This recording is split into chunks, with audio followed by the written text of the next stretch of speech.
رزق میں برکت کا ایک بہت بڑا ذریعہ شکر ہے۔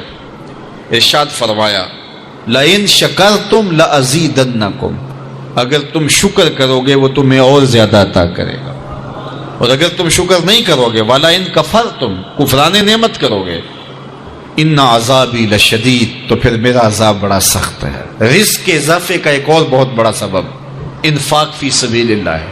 اللہ فرماتا ہے جو تم خرچ کرتے ہو تو جو چیز تم نے نکال دی اس کی جگہ اللہ تمہیں اور عطا کر دیتا ہے۔ بعض کا ہمارا یہ ہوتا ہے کہ کوئی آدمی مالی بحران میں آ گیا تو وہ کرتا کیا ہے کہ جو راہ خدا میں دینے کا کھاتا تھا پہلے اسے کلوز کرتا ہے، یہ فلاں مدرسے کو دیتے ہو یہ بھی بند کر دو، یہ مسجد کو دیتے ہو یہ بھی بند کر دو، یہ فلاں غریب کو دیتے ہو یہ بھی بند کرو، حالات ٹائٹ ہو گئے ہیں۔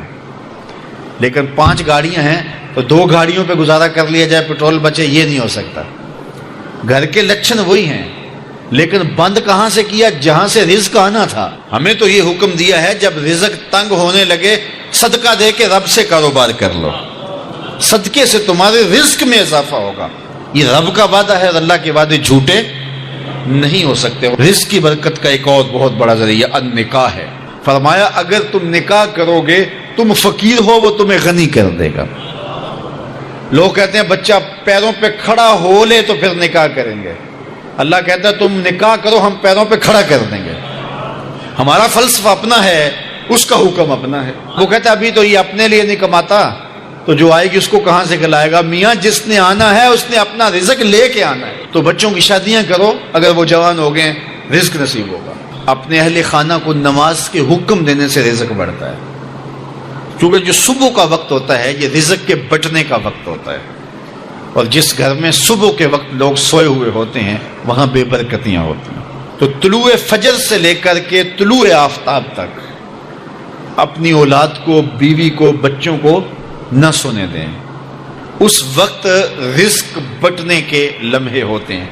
کثیر دعائیں مانگیں، تلاوت کلام مجید پڑھیں، اور نماز فجر مرد حضرات مسجدوں میں جا کے باجماعت ادا کریں، اور گھروں میں جو ہے وہ بیٹیاں بہنیں مصلے بچھا لیں تو اللہ کی رحمتوں کا نزول ہوگا۔ اب ایک حدیث میں رزق کے اضافے کا ایک اور نسخہ ارشاد کیا گیا۔ میرے حضور نے فرمایا جو شخص یہ چاہتا ہے کہ اس کے رزق میں برکتیں ہو اور اس کی عمر میں اضافہ ہو تو وہ اپنے رشتہ داروں کے ساتھ سلوک اچھا کرے۔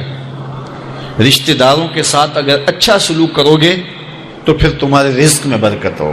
غریب ہیں تو ان کی مدد کرو، ان کی بیٹیوں کی شادیاں اپنے ذمے لے لو اگر اللہ نے آپ کو وسعت دی ہے، ان کی پریشانیاں بانٹ لو، ان کا قرضہ ہے تو اتارنے کی کوشش کرو، ان کو مشکلات سے نکالنے کی کوشش کرو۔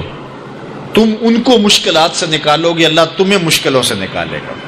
تمہارے رزق میں بھی برکتیں ہوگی اور تمہارے مال میں بھی برکتیں ہوں۔ فرمایا بہتر صدقہ وہ ہے جو ناراض غریب رشتہ دار کو دیا جائے۔ اگر وہ پھنس گیا ہے، مجبور ہے، ناراض ہے، تو اس کو اگر دیں گے تمہارا نفس اس میں شامل نہیں ہوگا، تو یہ افضل صدقہ ہے جو ہر صورت میں قبول ہی قبول ہے۔ رزق کے اضافے کا ایک اور سبب الاحسان الی الضعفاء، جو کمزور لوگ ہیں ان کے ساتھ اس نے سلوک کرنا۔ الانفاق علی طلبۃ العلم، طالب علموں پہ خرچ کرنا، یہ بھی رزق میں اضافے کا سبب اور ذریعہ ہے۔ وہ حضرت بابا فرید نے کہا نا چھٹا رکن دین کا روٹی ہے۔ گھر میں کچھ نہ ہو تو پھر نہ نماز اور نہ ہی دیگر امور کی لذت آتی ہے، تو یہ رزق فراواں اور وسیع اور مبارک نصیب کر دے اللہ۔ تو اس کے لیے ایک اور وظیفہ میں دیتا ہوں، اور وہ یہ کہ مغرب کے بعد 21 مرتبہ سورۃ الکوثر پڑھ لیں، کثرت ہو جائے گی انشاءاللہ۔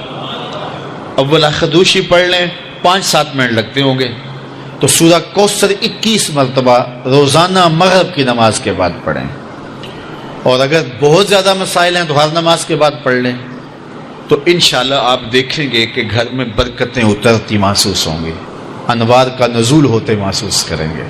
تو یہ وہ رزق کے اسباب ہیں، اگر ہم اختیار کر لیں تو ہم اللہ کی خاص رحمتوں کے حقدار ہوں گے۔ اللہ ہم سب کو رزق حلال، رزق وسیع، رزق سہل، رزق مبارک، رزق فراواں نصیب فرمائے۔